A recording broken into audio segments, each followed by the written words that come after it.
अस्सलाम वालेकुम। आज के इस नई वीडियो के अंदर खुशामदीद। और आज मैं बताऊंगा कि परप्लेक्सिटी लैब क्या है। परप्लेक्सिटी के अंदर बेसिकली एक नए फीचर आया है और इसको हम यूज़ करेंगे कैसे, इसके अंदर डिफरेंट यूज़ केसेस हैं वो मैं आपको साथ अपने शेयर करूंगा। और इसके अंदर हम कौन कौन सी चीज़ें कर सकते हैं, क्या कर सकते हैं, वो सारी चीज़ें अभी यहाँ पे इसी के अंदर मैं आपको कंपैरिजन करके दिखाऊंगा। इसमें हम सबसे पहले तो सर्च कर सकते हैं, उसके बाद सर्च कर सकते हैं लैब्स के अंदर डिफरेंट मॉड्यूल्स हैं जो अभी हम आगे देखेंगे कि इसके अंदर क्या क्या हो सकता है। इसके जो मेन फीचर्स हैं वो कोड जनरेशन है, एग्जीक्यूशन, ठीक है, रिपोर्ट एंड डॉक्यूमेंट क्रिएशन है, सेपरेट शीट डेवलपमेंट है, उसके बाद डेटा विजुअलाइजेशन एंड डैशबोर्ड है, उसके बाद सिंपल वेब एप्लीकेशन आप क्रिएट कर सकते हैं और एसेट ऑर्गेनाइजेशन कर सकते हैं।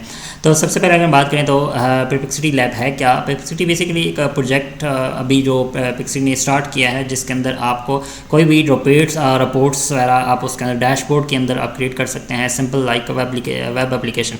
और इसके अंदर आपको पाइथन इसके अंदर आप इंक्लूडेड होती है, मतलब आपकी सारी की सारी आप जैसे भी कह सकते हैं कि आपका जो डेटा है वो डेटा एनालिसिस करके सारा डेटा आपको प्रोवाइड करते हैं। एग्जांपल के तौर पे यहाँ पे जो इसका वर्किंग क्या है, यूज़र रिक्वेस्ट जब आप इसको प्रोवाइड करते हैं उसके बाद वो रिसर्च करता है, कंडक्ट डीप रिसर्च करता है, गैदर इन्फॉर्मेशन करता है, उसके बाद वो प्रोसेस करता है डेटा को और उसके बाद कोड जनरेट करता है जो आपके प्रोडक्ट से रिलेटेड होते हैं। उसके बाद वो एसेट क्रिएट करता है like charts, images, documents and the required file, और उसके बाद वो आपकी वेब एप्लीकेशन बनाता है जस्ट लाइक अभी जावास्क्रिप्ट और उसके बाद HTML CSS को यूज़ करके। और उसके अंदर हम पाइथन भी इसके अंदर आई थिंक वो यूज़ करता है।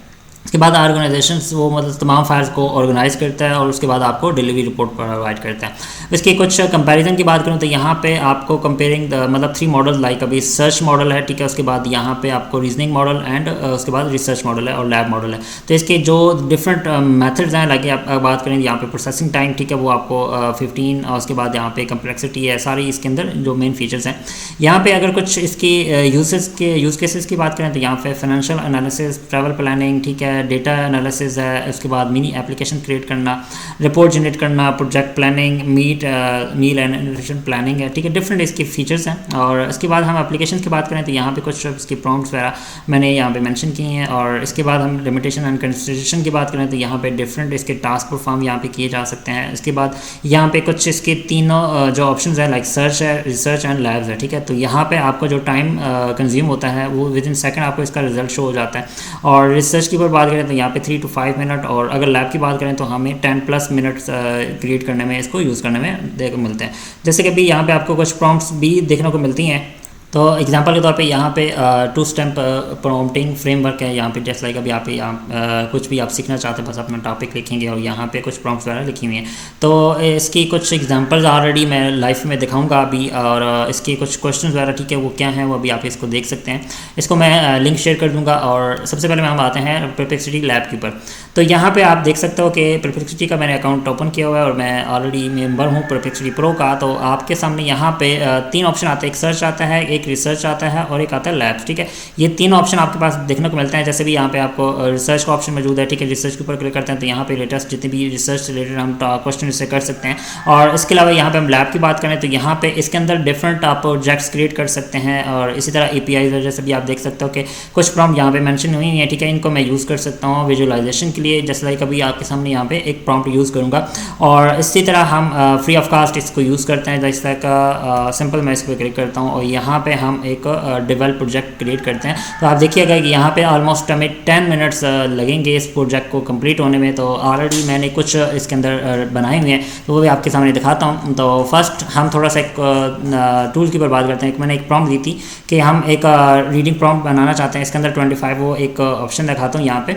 इसने प्रॉपर्ली हर चीज़ डेवलप की है और एक प्रॉपर्ली एक पूरी की पूरी एप्लीकेशन डेवलप की है। तो मैं इसका आपको पूरा फुल स्क्रीन के ऊपर इसका जो व्यू है वो दिखाता हूँ और आप देखिएगा कि यहाँ पे कुछ एग्जाम्पल आर्टिकल यहाँ पे एनालिसिस कर सकते हैं। जैसे भी यहाँ पे मैं सिंपल इस पर क्लिक करता हूँ और हमें एक रिजल्ट शो मिलता है। तो ओवरऑल स्कोर आपको यहाँ पे मिल रहा है, ठीक है। इसने कुछ रिपोर्ट्स वगैरह जनरेट की हैं। तो जैसे भी आप देख सकते हो रीडेबिलिटी, उसके बाद मोबाइल ऑप्टिमाइजेशन, स्ट्रक्चर, ठीक है। अब ये वर्ड काउंट है, उसके बाद 5 मिनट, मतलब यहाँ पे एक प्रॉपर्ली उसने हर चीज़ डेवलप की है। Article reading pattern analyser optimiser, ठीक है। इस तरह हम एक सेकंड एप्लीकेशन की बात करें तो यहाँ पे एक और एप्लीकेशन जो मैंने क्रिएट की वो आपके सामने यहाँ पे मैं आपको दिखाता हूँ कि इसका फंक्शन क्या है। एग्जांपल के तौर पे हम इसको एनालाइज करते हैं EAT आर्टिकल ऑप्टिमाइजेशन डैशबोर्ड। तो यहाँ पे आपको उसका डैशबोर्ड दिखाता है कि EET आपके आर्टिकल का ऑप्टिमाइजेशन कैसा स्कोर है। तो यहाँ पे कुछ इसकी experience like a fast hand product, ठीक है, यहाँ पे कुछ उसने दिखाई हुई है। इसी तरह एक्सपर्टीज़ की बात करें तो यहाँ पे अथॉरिटीनेस की बात करें तो यहाँ ट्रस्टनेस की बात करें। इसके बाद तो हमारे पास स्कीमा मार्कअप जनरेटर है। इसी तरह हम यहाँ पे मतलब ये पूरी की पूरी प्रॉम्प्ट SEO जनरेटेड आप इसका कोई भी एप्लीकेशन बना सकते हैं इस तरह की, ठीक है। अब सेम प्रॉम्प्ट मैं अगर यूज़ करूँ किसी अदर टूल के अंदर तो वो भी सेम ये चीज़ बना सकता है, लेकिन इतना एडवांस इतना अच्छा वो UI डिज़ाइन नहीं कर पाएगा। और इसी तरह हम बात करें इसकी क्योंकि इसने जितना भी रिजल्ट शो किया वो सारी की सारी रिसर्च बेस पे इसने हमें गूगल परप्लेक्सिटी लैब ने पूरा बना के दिया। तो हम इसकी ऐप को मैं फोर्थ एप्लीकेशन को आपको दिखाता हूँ कि इसका जो फोर्थ एप्लीकेशन मैंने इससे जनरेट करवाया वो कैसा है। लेट्स सी अब इसको हम यूज़ करते हैं, हम यहाँ पे एक URL एंटर करते हैं और लेट्स सी हम कुछ भी इसको देख लेते हैं कि क्या इसका स्कोर हमें मिलता है। तो आप देखिएगा कि यहाँ पे content structure, EET signals and technical SEO, ठीक है, यहाँ पे वर्ड काउंट, उसके बाद रीडिंग लेवल, डायरेक्ट आंसर, ठीक है, हेडिंग स्ट्रक्चर, उसके बाद EET का, उसके बाद टेक्निकल SEO, ठीक है। यहाँ पे उसने रिकमेंडेशंस दे दिए हैं, हाई प्रायोरिटी, ठीक है, medium priority and low priority.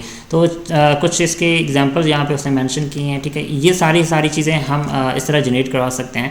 इस तरह सेकंड एक और एप्लीकेशन मैंने इसे जनरेट करवाई, वो भी आपके सामने दिखाता हूँ। यहाँ पे एक डैशबोर्ड मैंने क्रिएट करवाया और इससे आपके सामने मैं इसको प्रॉपर्ली फुल विंडो के अंदर दिखाता हूँ कि हम इससे क्या क्या कर सकते हैं। इसके अंदर आपको यहाँ पे कुछ कीवर्ड्स, कीवर्ड का वॉल्यूम, कीवर्ड डिफिकल्टी, ठीक है, नंबर ऑफ कीवर्ड, यहाँ पे आपको सारे वो दिखते हैं। यहाँ पे आप अपने अपलोड कर सकते हैं CSV फाइल जो आपकी कीवर्ड से रिलेटेड है, ठीक है, और यहाँ पे आपको पूरी की पूरी डेटा यहाँ पे आपको दिखा देता है।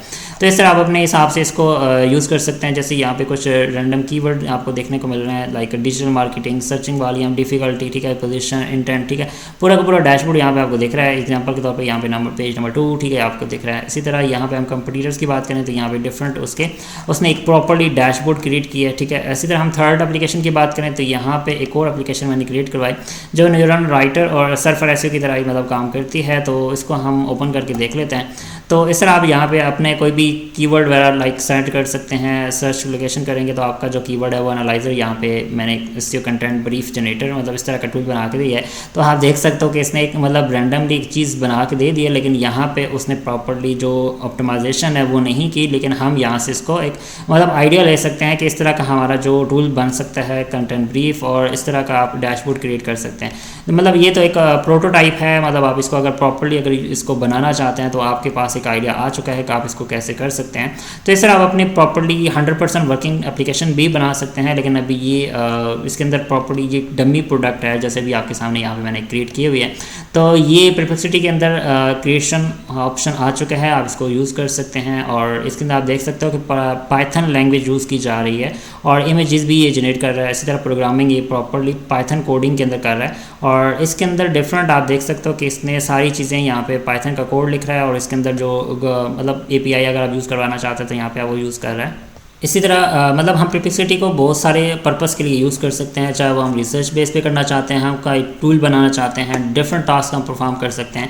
और इसके लिए सबसे पहले आपके परप्लेक्सिटी प्रो चाहिए, और इसकी एक अलग से वीडियो मैं बनाऊंगा कि how to get perplexity pro for 1 month free of cost. तो उसकी वीडियो मैं आपको इसकी डिस्क्रिप्शन में दे दूँगा और साथ ही पिन कर दूँगा, आप उसको देखिएगा और आपको पता चल जाएगा कि हम परप्लेक्सिटी प्रो को 1 मंथ के लिए फ्री ऑफ कास्ट कैसे ले सकते हैं। इंशाल्लाह मिलते हैं नेक्स्ट वीडियो के अंदर। अपना ख्याल रखिएगा। अल्लाह हाफिज़।